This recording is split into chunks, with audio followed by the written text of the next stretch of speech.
Friends, spicy kitchen ಚಾನಲ್ಗೆ ನಿಮ್ಮೆಲ್ರಿಗೂ ಸ್ವಾಗತ.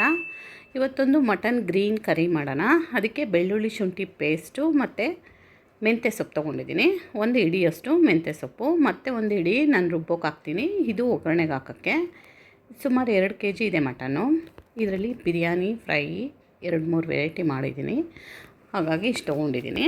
ಇದನ್ನು ಚೆನ್ನಾಗಿ ತೊಳೆದಿಟ್ಕೊಂಡಿದ್ದೀನಿ. ಒಂದು ಕುಕ್ಕರ್ಗೆ ಸ್ವಲ್ಪ ಆಯಿಲ್ ಹಾಕ್ಕೊಂಡು ಮೆಂತ್ಯ ಸೊಪ್ಪು ಹಾಕ್ಕೊಂಡು ಚೆನ್ನಾಗಿ ಫ್ರೈ ಮಾಡ್ಕೋಬೇಕು. ಫ್ರೈ ಆದಮೇಲೆ ಈ ಮಟನ್ನ ಚೆನ್ನಾಗಿ ತೊಳೆದಿರೋ ಮಟನ್ನ ಹಾಕ್ಕೊಂಡು ಮತ್ತೆ ಒಂದು 10-15 ನಿಮಿಷ ಮಟನ್ನ ಆಯಿಲಲ್ಲಿ ಫ್ರೈ ಮಾಡ್ಕೋಬೇಕು. ಈ ಥರ ಫ್ರೈ ಮಾಡೋದ್ರಿಂದ ಮಟನ್ನು ಬೇಗ ಬೇಯುತ್ತೆ, ಟೇಸ್ಟೂ ಚೆನ್ನಾಗಿರುತ್ತೆ. ಫ್ರೈ ಮಾಡಿಕೊಂಡು ಚೆನ್ನಾಗಿ ಇದಕ್ಕೆ ಅರ್ಧ ಸ್ಪೂನಷ್ಟು ಅರಶಿನ ಪುಡಿ ಹಾಕ್ತಾಯಿದ್ದೀನಿ. ಅರಶಿನ ಪುಡಿ ಹಾಕಿದ ಮೇಲೆ 1.5 ಸ್ಪೂನಷ್ಟು ಬೆಳ್ಳುಳ್ಳಿ ಪೇಸ್ಟು, 1 ಸ್ಪೂನಷ್ಟು ಶುಂಠಿ ಪೇಸ್ಟ್ ಹಾಕ್ತಾಯಿದ್ದೀನಿ. ಬೆಳ್ಳುಳ್ಳಿ ಪ್ರಮಾಣ ಜಾಸ್ತಿ ಇರಬೇಕು, ಶುಂಠಿ ಪೇಸ್ಟ್ ಪ್ರಮಾಣ ಕಡಿಮೆ ಇರಬೇಕು. ಮಾಡಿದ್ರೇ ಟೇಸ್ಟು ಚೆನ್ನಾಗಿ ಬರೋದು. ನೋಡಿ, ಚೆನ್ನಾಗಿ ಫ್ರೈ ಮಾಡಿಕೊಂಡೆ ನಾನು ಒಂದು 10-15 ನಿಮಿಷ. ಫ್ರೈ ಆದಮೇಲೆ ಇದಕ್ಕೆ ಕುಕ್ಕರ್ ಮುಚ್ಚಿ ಬೇಯಿಸೋಕೆ ಇಡ್ತಾಯಿದ್ದೀನಿ.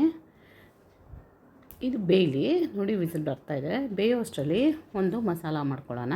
ಆ ಮಸಾಲಾಗೆ 10-12 ಹಸಿಮೆಣಸಿನ್ಕಾಯಿ ತೊಗೊಂಡಿದ್ದೀನಿ ನಾನು. ಇದು ಸ್ವಲ್ಪ ಖಾರ ಕಡಿಮೆ ಇದೆ, ಹಾಗಾಗಿ ಇಷ್ಟು ತೊಗೊಂಡಿದ್ದೀನಿ. ನಿಮ್ಮ ಖಾರಕ್ಕೆ ಅನುಗುಣವಾಗಿ ನಿಮಗೆ ಎಷ್ಟು ಸ್ಪೈಸ್ ಬೇಕೋ ಅಷ್ಟು ಹಾಕ್ಕೊಂಡು ಅಡ್ಜಸ್ಟ್ ಮಾಡ್ಕೊಳ್ಳಿ. ಇದಕ್ಕೆ ಸುಮಾರು ಒಂದು ಕಟ್ಟಷ್ಟು ಕೊತ್ತಂಬರಿ ಸೊಪ್ಪು, 1 ಹಿಡಿ ಮೆಂತ್ಯ ಸೊಪ್ಪು, 1 ಹಿಡಿ ಪುದೀನ ಸೊಪ್ಪು, ಇಷ್ಟು ಸೊಪ್ಪನ್ನು ತೊಗೊಂಡು ನೈಸಾಗಿ ಪೇಸ್ಟ್ ಮಾಡ್ಕೊತಾ ಇದ್ದೀನಿ. ನೋಡಿ, ಮಟನ್ ಚೆನ್ನಾಗಿ ಬೆಂದಿದೆ. ಸುಮಾರು ಒಂದು 3-4 ವಿಸಿಲ್ ಬರ್ಸ್ಕೊಂಡೆ ನಾನು. ಒಂದು ಬಾಣಲಿ ಇಟ್ಕೊಂಡು ಅದಕ್ಕೆ ಮತ್ತೆ ಸ್ವಲ್ಪ ಆಯಿಲ್ ಹಾಕ್ಕೊಳ್ಳೋಣ. ಆಯಿಲ್ ಹಾಕ್ಕೊಂಡು ಒಂದು ಈರುಳ್ಳಿ ದೊಡ್ಡದಾಗಿ ಕಟ್ ಮಾಡ್ಕೊಂಡಿರೋದನ್ನ ಹಾಕ್ಕೊಂಡು ಫ್ರೈ ಮಾಡ್ಕೊತಾಯಿದ್ದೀನಿ. ಚೆನ್ನಾಗಿ ಫ್ರೈ ಆಗಲಿ.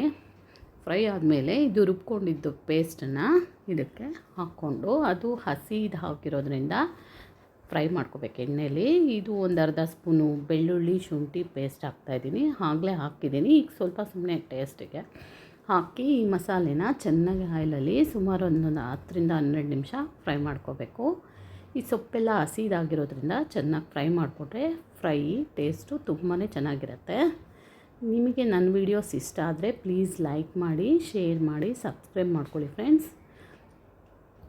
ಫ್ರೈ ಮಾಡೋಕ್ಕೆ ಬಿಟ್ಟಿದ್ದೀನಿ. ಚೆನ್ನಾಗಿ ಆಯಿಲಲ್ಲಿ ಫ್ರೈ ಮಾಡ್ಕೋಬೇಕು. ಇದೇ ಮೆಥಡಲ್ಲೇ ಚಿಕನ್ನಲ್ಲೂ ಮಾಡ್ಕೋಬೋದು. ಚಿಕನ್ ಆದರೆ ಬೇಯಿಸೋದೇನು ಬೇಕಾಗಲ್ಲ, ಈ ಒಗ್ಗರಣೆಲೇ ಬೆಂದ್ಬಿಡುತ್ತೆ. ಇದಕ್ಕೆ ಒಂದಷ್ಟು ಟೊಮೊಟೊ ಹಾಕ್ತಿದ್ದೀನಿ, ಚಿಕ್ಕದಾಗಿ ಹಚ್ಚಿರೋದು. ಈ ಮಟನ್ನಲ್ಲಿ ಸುಮಾರು ಅರ್ಧ kg ಅಷ್ಟು ಮಟನ್ನು ನಾನು ಇದಕ್ಕೆ ಬಳಸ್ಕೊತಾ ಇದ್ದೀನಿ. ಅರ್ಧ kg ಮಟನ್ ಹಾಕಿ ಫ್ರೈ ಮಾಡ್ಕೊಳ್ಳೋಣ. ಈ ಮಸಾಲೆಯಲ್ಲಿ ಚೆನ್ನಾಗಿ ಫ್ರೈ ಮಾಡ್ಕೊಳ್ಳೋಣ 1-2 ಸೆಕೆಂಡು. ಆಮೇಲೆ ಮತ್ತೆ ಇದಕ್ಕೆ ಮಸಾಲ ಪೌಡ್ರ್ಗಳನ್ನ ಆ್ಯಡ್ ಮಾಡೋಣ. ಸ್ವಲ್ಪ ಜಾರು ತೊಳೆದ್ಬಿಟ್ಟು ಒಂದು ಅರ್ಧ ಗ್ಲಾಸಷ್ಟು ನೀರು ಹಾಕ್ತಾಯಿದ್ದೀನಿ ಎಲ್ಲ ಹೊಂದ್ಕೊಳ್ಳೋಕ್ಕೆ. ಇದಕ್ಕೆ 1 ಸ್ಪೂನಷ್ಟು ಕಸ್ತೂರಿ ಮೆಂತೆ, 1 ಸ್ಪೂನಷ್ಟು ಕೊತ್ತಂಬರಿ ಪುಡಿ, 1/4 ಸ್ಪೂನಷ್ಟು ಚಕ್ಕೆ ಲವಂಗದ ಪುಡಿ, ಕರಿಬೇವಿನ ಸೊಪ್ಪು ಇಷ್ಟನ್ನು ಹಾಕ್ಕೊಂಡು ಫ್ರೈ ಮಾಡ್ಕೊತಾ ಇದ್ದೀನಿ. ಮತ್ತು ಮಟನ್ ಬೇಯಿಸಿರೋದು ಸ್ವಲ್ಪ ನೀರು ಹಾಕ್ಕೊಂಡ್ರೆ ಇನ್ನೂ ಟೇಸ್ಟ್ ಚೆನ್ನಾಗಿ ಬರುತ್ತೆ. ನಾನು ಬಿರಿಯಾನಿ ಮಾಡೋದ್ರಿಂದ, ದೊನ್ನೆ ಬಿರಿಯಾನಿ ಮಾಡೋದ್ರಿಂದ ಅದಕ್ಕೆ ಯೂಸ್ ಮಾಡ್ಕೊತೀನಿ. ಇದಕ್ಕೊಂದು ಪೆಪ್ಪರ್ ಪೌಡ್ರ್ ಹಾಕ್ತಾಯಿದ್ದೀನಿ ಲಾಸ್ಟಲ್ಲಿ 1 ಸ್ಪೂನಷ್ಟು ಹಾಕಿ ಫ್ರೈ ಮಾಡಿಕೊಂಡ್ರೆ ರೆಡಿ ಆಯಿತು ಗ್ರೀನ್ ಮಟನ್ ಕರಿ. ಈ ಥರ ಮೆಥಡಲ್ಲಿ ನೀವು ಒಂದ್ಸರಿ ಮಾಡಿ ನೋಡಿ.